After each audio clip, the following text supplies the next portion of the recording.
Hello everyone and welcome to the Cozy SpellBoard, where we're gonna try to make every game a little cozier and a little bit more magical.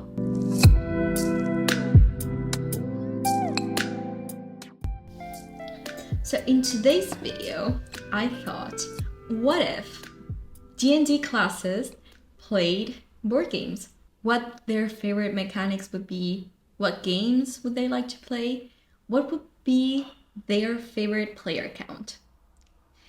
So this is another episode of Brewing Ramblings, and I thought, why not? It came to me while I couldn't sleep, this idea, and I said, okay, let's do it. I'm not gonna do all the D&D classes because they are a lot, and I did not hold back, and I did give each classes a couple of games, and I had too much fun with it. So let's start with the bard. Now, would I be wrong assuming that the bard would love playing party games? I think that would be their favorite mechanic, and I'm gonna actually say that their favorite game is charades. I know it's not a board game, but isn't it true? Would hate guessing, but would love making people guess. And they probably would say, like, okay, I came up with this crazy idea. Why don't we make our own props? And they would come up with something crazy. Nobody would be able to guess it. And probably they would get mad after that. But charades, totally their favorite game. Absolutely. But if we're going to talk about board games, I think party games actually are their favorites. So, but party games with a choice. I was thinking, what about stupid dungeon crawlers? For example, don't tell me that they would not love, with all their heart, Dungeon Fighters. Dungeon Fighter, it's a 1 to 6 players cooperative party game with the dungeon crawling aspect of course. And it's a really you are a bunch of stupid heroes that try to defeat monsters in the stupidest way possible by throwing dice. Now, you might don't throw the die in a really conventional way. You might throw it with your eyes closed, with your head, doing some weird stuff. And don't tell me that a bard wouldn't love Dungeon Fighter. And he will probably throw dice in a way that is actually harder than the game is telling them to do. So Dungeon Fighter is totally one of the bard favorite games, but probably the bard prefers Heroes of Arcadia, because if the bard has a good reason to drink, they would do it. Heroes of Arcadia is another dungeon crawler where you have to defeat the Grand Drink Guardian. Basically, this is not a co-op, so they would probably brag for winning. And the HP of each character, it's the liquid that they have in the drink. Every time they lose an HP, they have to drink. And when they finish the drink, we're dead. And they're drunk, probably. Well, you can do some tea. I'm drinking coffee right now. And they would probably be really good at this game, because they're usually very lucky, but they would probably lose on purpose, and then it would finish and they would go, well, I lost, too bad. But basically, Heroes of Arcadia is another party game, another dungeon crawler for 2 to 6 players, and you basically just flip the tiles of your dungeon, you encounter monsters, you collect some power-ups, and then the first person to find the Grand Drink Guardian and defeats them is gonna win the game. I would say also the bard loves some bluffing. It's because they are freaking good at it. So in those moments when the party is going from one place to another, they would probably bring with themselves Skull. Skull is a bluffing bidding game for 3 to 6 players. Basically, every player puts a card in front of them face down. Then the other player goes, and the other player goes, and the other player goes, until someone says, I could flip my cards and they would all be roses.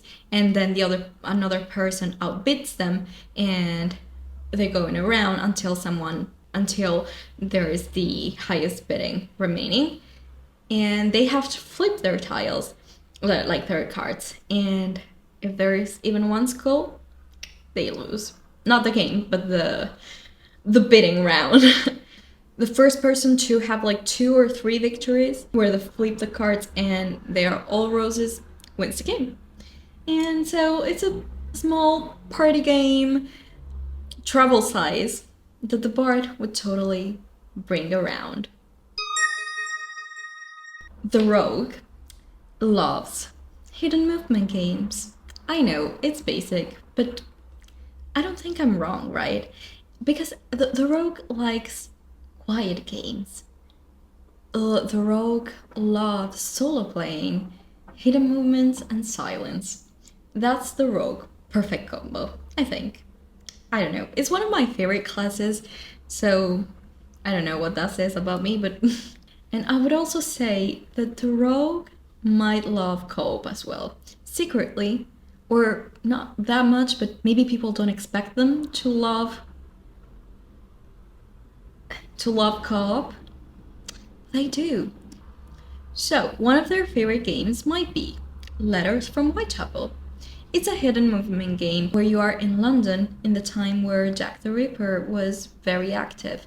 One of the players has to play Jack the Ripper, and it's a 2 to 6 player game. One of the players has to play Jack the Ripper, and the other ones are policemen. And there's also another character that I don't remember, like the wretch. No, that's not true.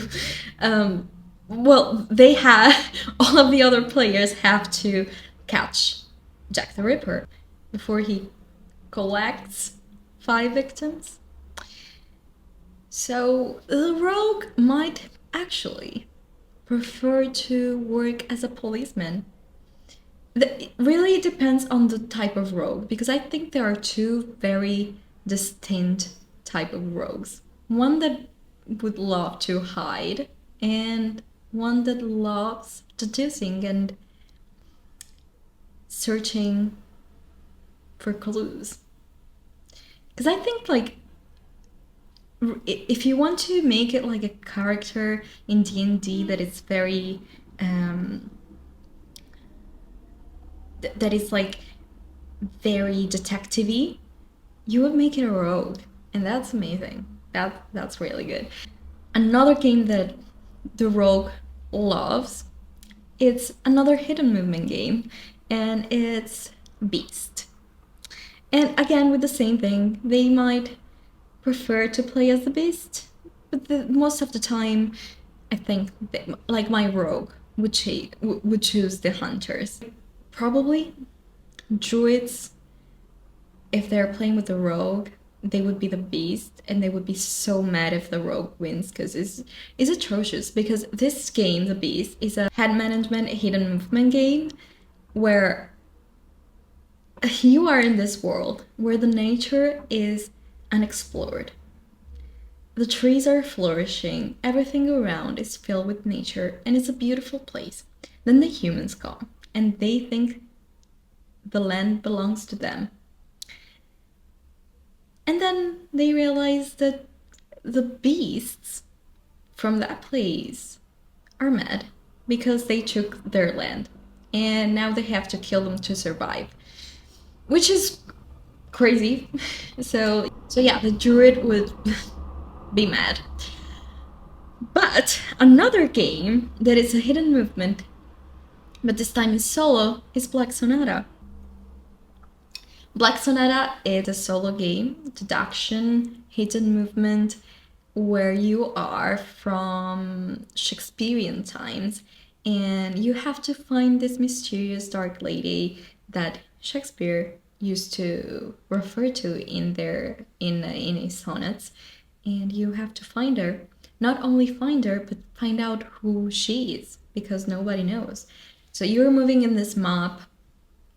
There is like a deck of predefined movements that the Dark Lady would be doing. It's very hard to explain, but you reveal each time like possible ways where she might have gone to, and you have to deduce where she's gonna move next so you can catch her and see if she was actually there and get more clues about who she might be.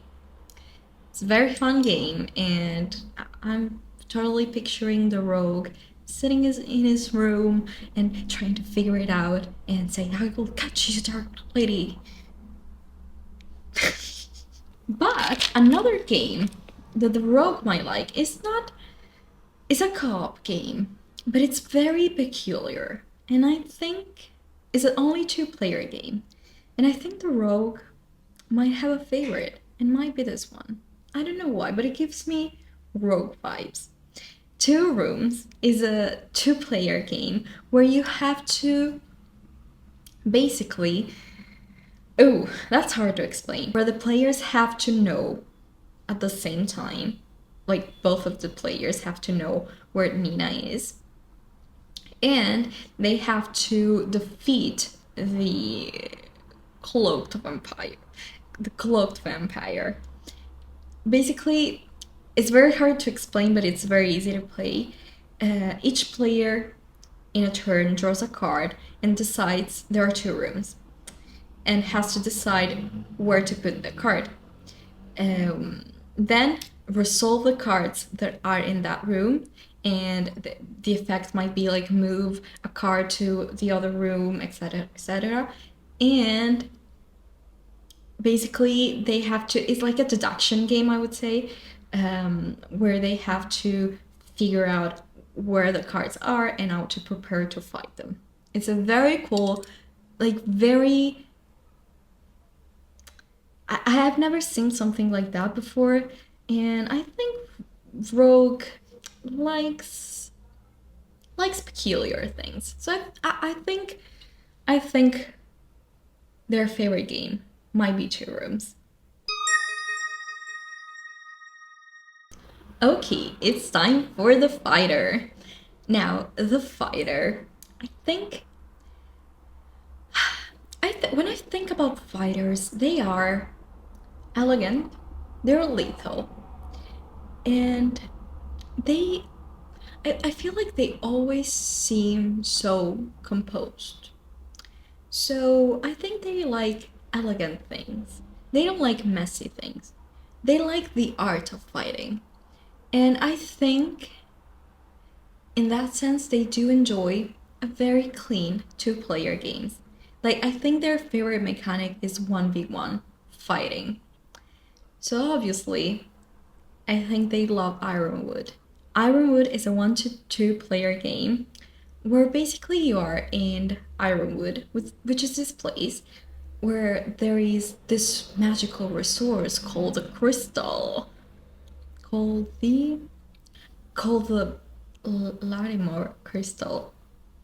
I'm so sorry if I'm wrong, but the Ironclads want this resource to use it for their machines and create armies, powerful armies, while Woodwalkers would like to use it to summon the Guardian.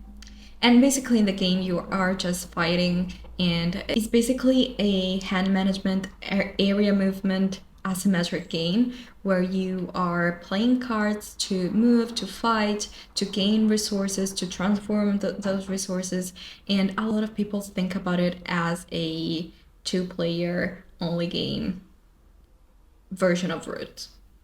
So it's very good, and I think the fighter would like it. Maybe I think they would prefer to play as a Ironclad than a Woodwalker. They would like to navigate both strategies. Another game that they would love is Unmatched, and I'm thinking specifically Unmatched the Volume 2, where there is Achilles. And I think even though the fighter would love to try all the different characters, I think they would prefer always Achilles. I think they're a little bit in love with Achilles. But basically, if you don't know, Unmatched is a 2 to 4 player game where you have asymmetric powers, and it's just a hand management point-to-point movement where you have to defeat the other character by bringing their life to 0. It's an amazing game, and I think the fighter probably has all the Unmatched in their collection. Now for the last one of this video, we have the wizard. I love wizards. They are so smart. They love to read. They might be a little bit know-it-all, but at the end of the day, they are always the most useful. They tend to solve the situation. They might say it, "I told you so," afterwards, but they're amazing. And I think out of all these classes, they are the class that loves board games the most. I think they have a huge collection, and their favorite mechanic, I would say, is probably resource hand management. And I think they also like abstract, even though a theme is very important for them. So when they find an abstract game with a deep theme, it's a win-win. And I do think that one of Wizard's favorite games is Ex-Libris. Ex-Libris has everything that a wizard could hope for. Hand management, set collection, like a puzzle-y set collection, like card placement, but about books. You're a collector of rare books, and you live in a gnomish village, and you have to impress like the gnomish leader. I don't know. You basically have to expand your collection, and there is a little bit of worker placement when you go to some places where you can get more books, and it's amazing. And I think a wizard would thrive in that game. It would be so good for them. Ex Libris is a 1 to 4 player game where you have to, as I said, build your library in order, in alphabetical order, and being careful about having some shelf balance and trying to avoid some books and try to get more of others. And it's so fun. And I think since it's also solo, I think a wizard would totally spend their night playing Ex Libris. Another hand research management that a wizard would love, and it's very thematic, and it might be a little basic, but it's perfect, and it's Res Arcana. Of course, like their life is collecting components to do spells. Res Arcana is pretty much the same thing, and they would love to play about their real life. Res Arcana is a 2 to 4 players game where you are an alchemist that is preparing some potions. Basically, you are drafting some artifacts, trying to summon some dragons, and basically just collecting resources, and the first player to gets to 10 points wins the game. So yeah, they would love Res Arcana. And the last game for this video that the wizard would like is Mythic Mischief. Now, it's Mythic Mischief, it's really hard to say. Mythic Mischief, it's a chess-like game with asymmetric powers set in a magic school where you're a student, and you're basically trying to make the other players get caught by the Tome Keeper, and you have to move in a grid, and each faction has a different way to move, something like that, and you can move yourself or you can move shelves around to change the path of the Tome Keeper, and it's a very thinky game, but set in this beautiful place with beautiful components that the wizard would just drool probably all over. And that is, I think, the emblem of what a wizard likes in a game, and it's strategy, abstract, and beautiful theme and beautiful components.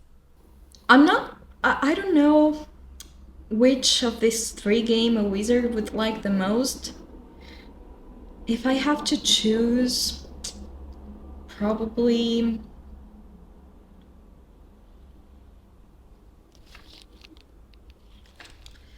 If I have to choose, probably Ex-Libris. I would say Ex-Libris. But I think they're pretty equal because wizards love board games. Prove me wrong. So that's everything for this video. I hope you enjoyed it.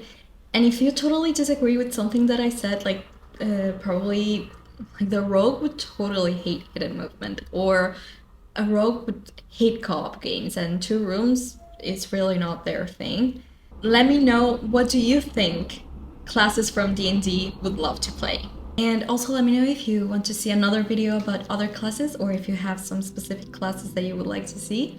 And remember to always stay cozy and magical, and I'll see you next time. Bye bye!